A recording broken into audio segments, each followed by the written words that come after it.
स्वागत है आपका ब्रेक के बाद आपकी बात में। और आज मेरे साथ मौजूद हैं ताशी मलिक और नुंगशी मलिक, माउंट एवरेस्ट की विजेता हैं। माउंट एवरेस्ट ही नहीं, दुनिया के जब 7 महाद्वीप की बात की जाती है, 4 महाद्वीप की सबसे ऊंची चोटियों की विजेता मेरे साथ हैं। तो नुंगशे भी बात कर रहे थे हम ब्रेक से पहले, और ताशी की मुश्किलें जो रही, उसके बाद एक चुनौती पूरा करने के बाद जो लक्ष्य हासिल किया, उसके बाद जो इनक्रेडिबल मोमेंट्स थे। अगर मैं बात करता हूँ, आप लोग उससे पहले अफ्रीका गए थे, अब अभी आप अमेरिका से वापस आए, उससे पहले आपने यूरोप भी किया। बाहर के देशों में जाते हो, इंडिया को रिप्रेजेंट करते हो, क्या रिस्पॉन्स मिलता है बाहर जाकर?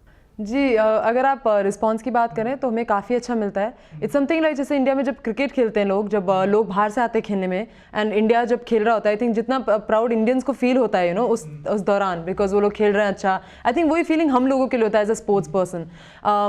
हम लोग माउंटेनियरिंग को एक स्पोर्ट की तरह लेते हैं, क्योंकि आप बाहर हो उस एनवायरनमेंट में और अपने आप को बहुत सारा चैलेंजेस जो आपको है फेस करना पड़ता है। तो आई थिंक जब हम बाहर जाते हैं लोग जानते हैं हमें कि हाँ ये जो है ऐसे ऐसे इंडिया से हैं, तो आई थिंक हमें बहुत ही प्राउड फील होता है एक तरह से, इसलिए क्योंकि हमारा जो इंडिया है वो 65% जो कि है हिमालय से कवर्ड है। एंड आई थिंक हमारे यहाँ पे इंडियंस में, आई मीन इंडिया में बहुत ऐसे क्लाइंबर्स हैं जो कि वेल रिनाउंड नहीं है, और हालांकि जो वर्ल्ड रिकॉर्ड होल्डर्स हैं आई थिंक इंडिया में बहुत ही कम है सर। ये सब रिप्रेजेंट करना इंडिया को, I think it's a very great feeling, और एक तरह से अपने कंट्री को रिप्रेजेंट करना, और जितनी भी महिलाएं यहाँ पे जो करेज और डिटर्मिनेशन के साथ रहती हैं, आई थिंक वो एक हमारे लिए एक बहुत ही बड़ी बात है।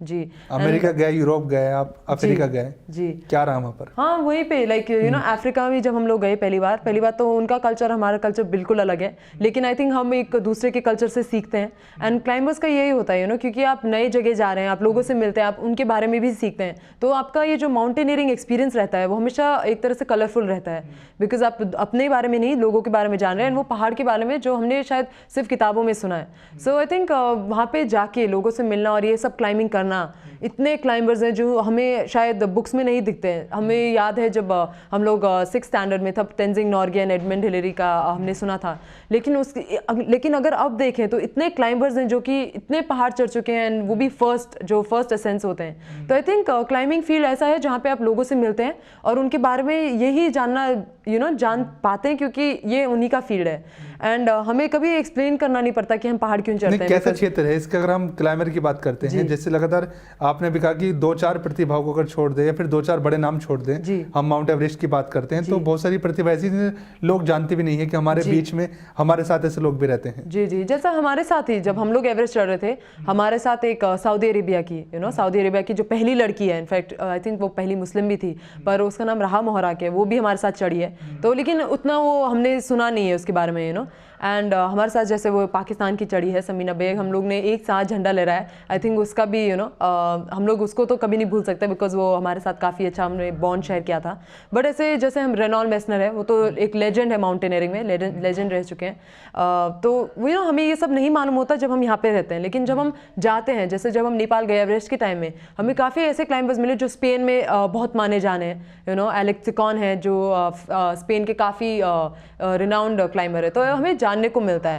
सो आई थिंक अगर ग्लैमर की बात करें, आई थिंक ऐसे काफ़ी लोग हैं जो काफ़ी कुछ करते हैं इस क्षेत्र में, लेकिन इंडिया से क्योंकि इतने लोग नहीं हैं जो वर्ल्ड रिकॉर्ड होल्डर्स हैं, आई थिंक उनके लिए भी ये काफ़ी बड़ा एक फीट है। उनके लिए एक बड़ा फीट है। नुंगशी, आप क्या कहेंगी? कोई ऐसा मोमेंट्स जो आप जनता के साथ शेयर करना चाहती है, कोई ऐसा पल आया हो इन 4 बड़ी यात्राओं के दौरान?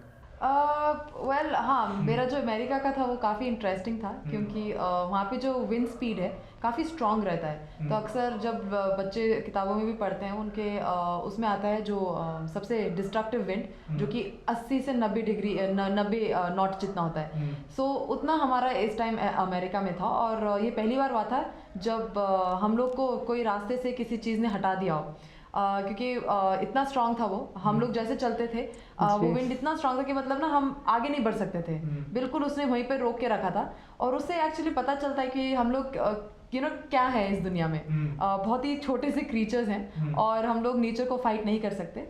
तो इसलिए मतलब हमें हमेशा ये सोचना चाहिए कि पहाड़ क्या क्या कर सकता है, या हमारे नेचर जो है हमारे ऊपर क्या क्या टोल साबित हो सकता है, क्योंकि हम लोग अक्सर पर्दा लगा देते हैं अपने मुंह में, चेहरे में, जब हम बात करते हैं नेचर की, एंड काफ़ी इग्नोरेंट हो जाते हैं हमारे इन्वायरमेंट के बारे में। बट आई थिंक क्लाइंबिंग के दौरान जितना क्लोज हम नेचर के साथ हुए हैं और जितना रिस्पॉन्सिबल हम हुए इस क्षेत्र में, आई थिंक वो सबसे अच्छा लेसन रहा है हमारे लिए।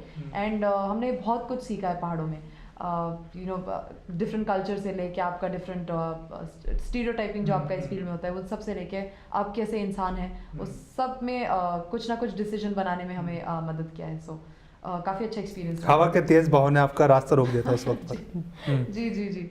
और बहुत मुश्किल था क्योंकि हमारे साथ पहली बार हुआ था। हालांकि एवरेस्ट में मेरा जो रेगुलेटर ख़राब हुआ था वो सबसे खतरनाक अभी तक मेरा इंसिडेंस रहा है पूरे 4 क्लाइंबों में।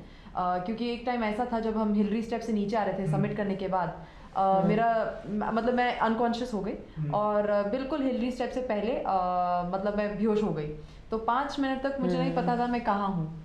वो तो लकीली मेरे पीछे जो इंसान थे वो उसने मुझे पहचान लिया और उसने मुझे उठाया, लेकिन उस टाइम मुझे ऐसा लगा था कि मैं अब इस दुनिया में नहीं हूँ। आप कहाँ थी उस टाइम पर ताशी? मैं जो वो पाकिस्तानी लड़की थी, हम दोनों क्योंकि नुंगशी हम लोग नीचे आ रहे थे और वहाँ पे जब हम नीचे गए हमने रियलाइज़ ही नहीं किया क्योंकि हम लोग इतने थके हुए थे कि हम चाह रहे थे कि कितने जल्दी हम नीचे पहुँच सकें।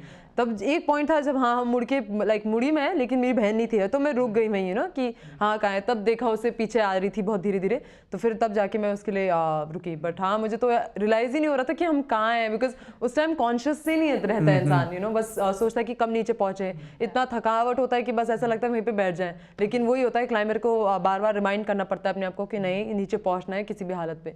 तो उस टाइम माइंड कुछ नहीं सोचता है। इनफैक्ट जब क्लाइंबिंग करते हैं तब आप सबके बारे में भूल जाते हैं बट अपने आप के बारे में। समय बहुत कम है नुंगशी, मैं फिर एक चीज़ पर आऊँगा। अब इस बीच में जो आपके 3 महाद्वीप की आप बात कर रहे थे, जब पहले हम बात कर रहे थे 3 महाद्वीप में कब आपका प्लान है, क्या कुछ करने का? अभी जो ऑस्ट्रेलिया का हाईएस्ट है उसके लिए अभी हम मार्च में जा रहे हैं। लेकिन जो हमारा नॉर्थ अमेरिका का है उसका आइडली टाइम जो आप अगर टाइम के हिसाब से देखें तो मई जून में होना चाहिए वो। और जो अंटार्कटिका का है वो सिर्फ दिसंबर जनवरी में हो पाता है क्योंकि क्लाइंबिंग सीजन वही है।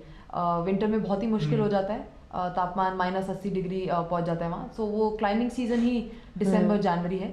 लेकिन वो ये क्योंकि इतना एक्सपेंसिव फील्ड है, ये सब स्पॉन्सरशिप पे डिपेंड करेगा। एंड हम लोग बहुत ही ढूंढ रहे हैं स्पॉन्सरशिप को, वो बहुत ही एक्सपेंसिव है। एंड क्योंकि हमारे बाकी क्लाइंब हमारे पेरेंट्स ने पूरा सपोर्ट किया था, उनके पास भी अब कुछ नहीं बचा है। मम्मी का तो गोल्ड लोन अभी भी बैंक में ही है। सो आई थिंक जितना जल्दी अगर हमें सपोर्ट और स्पॉन्सरशिप मिले उतनी जल्दी हम ये वर्ल्ड रिकॉर्ड सेट कर पाएंगे। और उसके बाद क्या? उसके बाद देखते हैं। वैसे हमारा प्लान है कि हम हायर स्टडीज़ करें स्पोर्ट्स साइंस में, जो कि अपने आप में बड़ी बात है क्योंकि हमारे इंडिया में अभी भी कोई ऐसा इस्टेब्लिश्ड नेचर के करीब आए हो, इसके भी नेचर के लिए क्या करने जा रहे हो? नेचर के लिए तो हम हमेशा कुछ ना कुछ करते रहते हैं, from planting trees to removing garbage. लेकिन वो कहते हैं ना कि एक इंसान से ज़्यादा कुछ होने नहीं वाला। तो आई थिंक हमारे एक्शन से अगर लोगों को थोड़ा इंस्पिरेशन मिले वो हमारे लिए ज़्यादा मायने रखेगा। क्योंकि हमारे अगर आप बात करें इंडियंस में इतना वो एप्टीट्यूड नहीं है। कुछ बच्चे भी देखेंगे तो आजकल वो काफ़ी इग्नोरेंट है। सो आई थिंक हम लोग तो वी डू आवर बिट। हम लोग हमेशा जहाँ पे भी जाते हैं और खासतौर पे पहाड़ पे हमारा जितना भी गैस कैनिस्टर्स होता है या जो भी होता है हम बिल्कुल पहाड़ से नीचे लेके आते हैं। एंड हमारे सराउंडिंग में भी हम ये जारी रखते हैं। तो ताशी एक आखिरी सवाल पूछूं आपसे, तैयारी कितनी करनी पड़ती है इन सब चीज़ों के लिए? क्या कुछ रहता है तैयारी में? तैयारी किसकी? पहाड़ प्रिपरेशन? हाँ प्रिपरेशन जी, मतलब वही है। अगर देखो हमें जैसा हम लोग लास्ट टाइम के लिए गए उसके लिए भी हमें काफ़ी तैयारी हमारी हो नहीं पाई बिकॉज हम लोग बिजी रह गए फंडिंग के लिए भागा दौड़ी।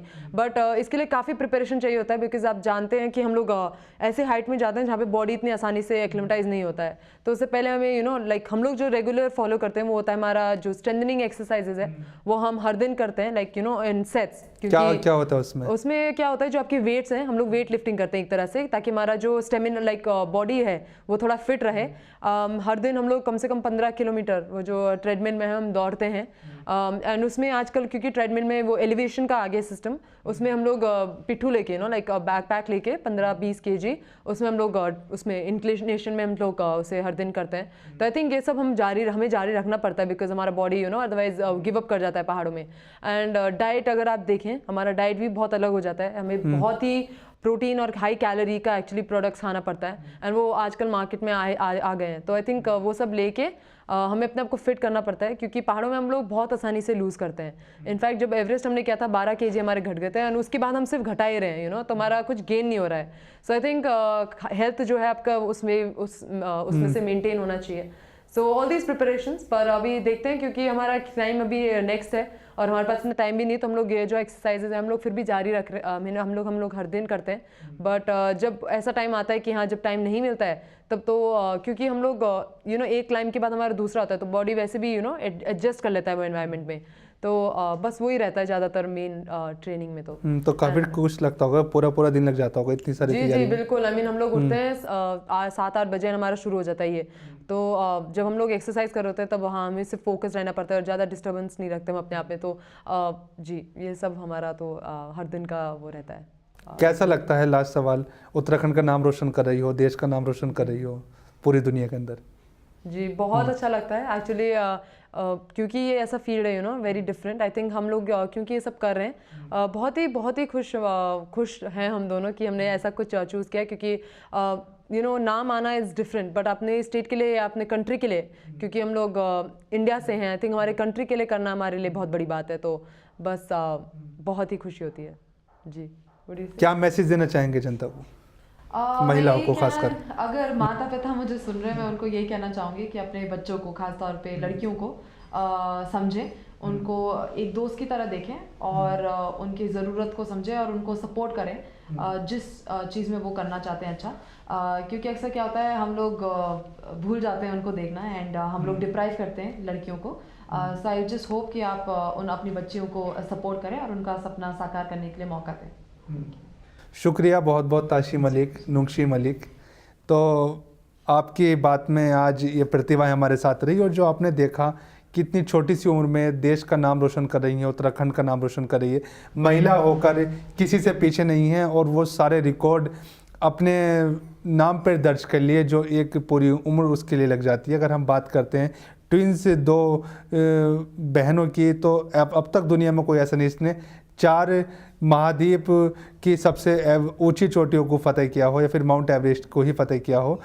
तो बिल्कुल जो तैयारी की बात की या फिर लगन या मेहनत की बात की और उस मैसेज की बात की कि भ्रूण हत्या रुकनी चाहिए। अगर हम बात करते हैं आज महिलाओं को जो तिरस्कार की नज़रों से देखा जाता है और लगातार जो खबरें सुनने को मिलती है भ्रूण हत्या की, जो अब एक समाज का ट्रेंड बन गया, उस समाज के ट्रेंड को बदलने की कोशिश कर रही हैं और ये दिखाने की कोशिश कर रही हैं कि महिलाएं किसी भी फील्ड में पुरुषों से पीछे नहीं हैं। नमस्कार।